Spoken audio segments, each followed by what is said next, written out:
Në Amerikë ka filluar si në Evropë, fëmijët jetojnë me prindrit. Se s'ka lek me ble shtëpi, jeton vetëm me qira. E di si ishte amerikani para 50 vjetëve?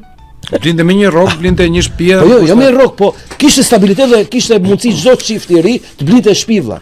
E kishin ëndër dhe e realizonin. Ëndër e realizueshme, jo ëndër si via horizonti, sa më shumë i afrohesh aq më shumë largohet. Dhe Amerika në këtë lloj krize filloi të konstatojë diçka.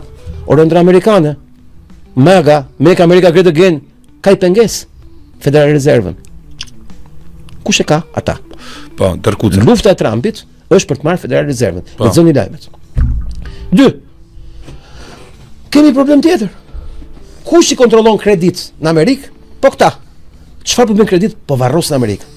Arsye pse Trumpi ka bërë lobim dhe ka arrit blej të gjithë miliarderët e Amerikës të fusin shtëpi të bardhë dhe ka qenë një skem shumë e bukur ku ai shfrytëzoi vrasjen e një miliarderi nga një person italian me origjinë i cili ishte CEO i një korporate sigurime shëndetësore dhe i tha do ju vrasin gjithë po bëni me mua. Ai filloi të blej gjithë miliarderët e Amerikës Trump. Se Trumpi punon me miliarder.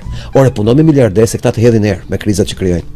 Ai po merr kontroll kapitalin amerikan të lartë që këta të mos i sabotojnë projektin MAGA.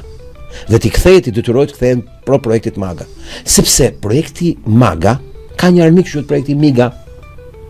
Federal Reserva, sionizmi, agenda e shkatërimit të burimeve njerëzore në botën industriale, kthimi i ushtrisë amerikane në mish për top i ushtrisë izraelite, i qëllimeve të lobimit të AIPAC-ut. Dhe Amerika duke vuajtur për herë më shumë fillon dhe dërgjësohet.